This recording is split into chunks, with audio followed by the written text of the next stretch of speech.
Hi, my name's Ilma and welcome to my channel. I have been posting Christian blogs 13 straight years every day. Today I'd like to share John 7 verses 32 to 36. And here's the word of God. The Pharisees heard the crowd muttering these things about him, and the chief priests and Pharisees sent officers to arrest him. Jesus then said, I will be with you longer, and then I am going to him who sent me. You will seek me, and you will not find me.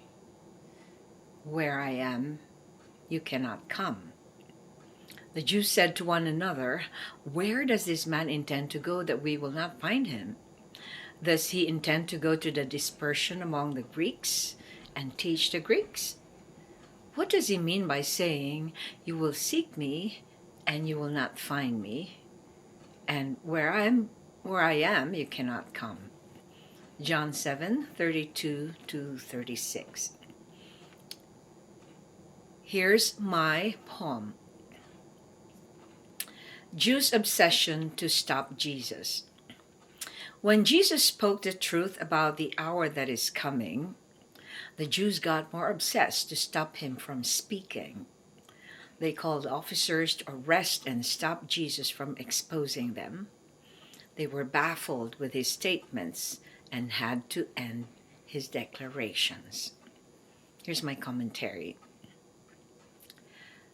As Jesus continued to declare his true identity, the Jewish leaders became angrier and obsessed to put a stop to his claim that he is the Christ. So officers were sent to arrest him, but they still couldn't help but hear his declarations. They were so intrigued about where he was going, and it heightened their fear that Jesus would also go to the Greeks to spread his teaching. They think that if Jesus was arrested and killed, they can protect their image as honorable leaders. What can pride, envy, and insecurity do to people? In this account, we clearly witness that their pride was poked by the exposure of Jesus of their true character. They couldn't share the limelight with this man who was not as learned as them. Their envy led them to have him arrested and later on killed.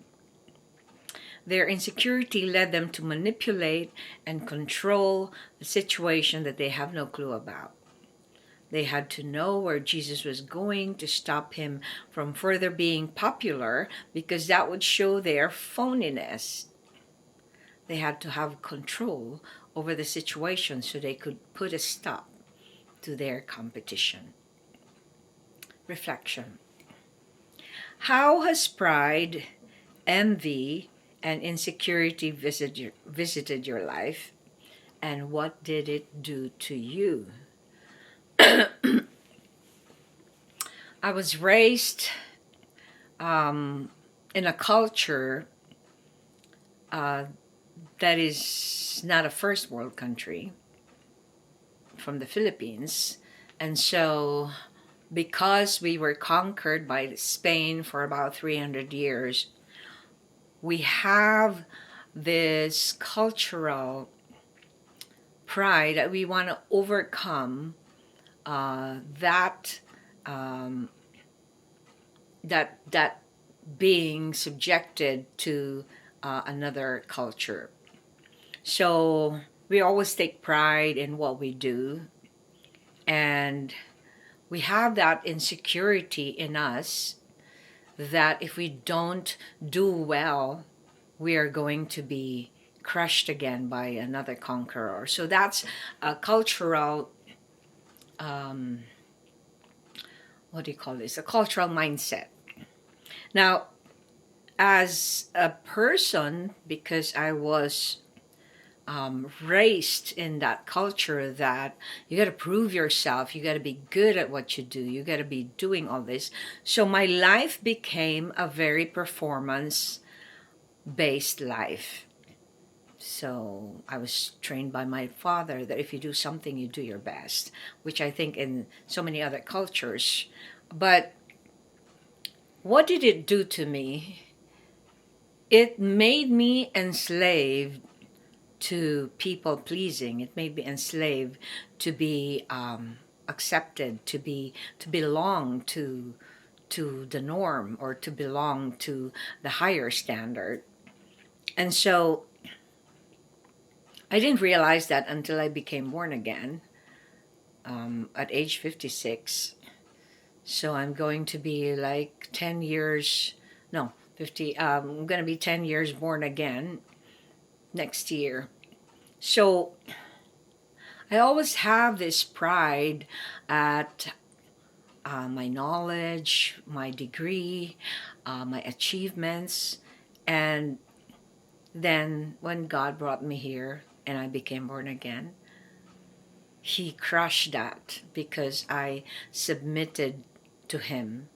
So in other words, it didn't become an idol anymore, all the things that I do, because that could easily be an idol to any one of us when we have so much pride in our effort, in our human endeavor.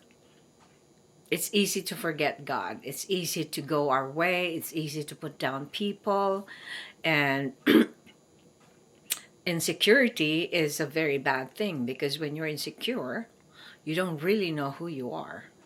So when I began to understand that I'm a child of God, I had to let go of that insecurity, because now I'm assured that I belong to God. So those are the things that affected my life on pride, insecurity, and envy. So what has your life been affected by this sinfulness? Thanks for watching. I hope you check my website at ilmaarts.com for artworks, photographs, and a copy of this blog. Please subscribe to my channel on YouTube so I can make more videos, give you the Word of God. And if you haven't already, check over 4,000 videos I've done over the 13 years I've been doing this daily. Just type on YouTube or Google search Ilma's Poem Devotional. Have a wonderful day.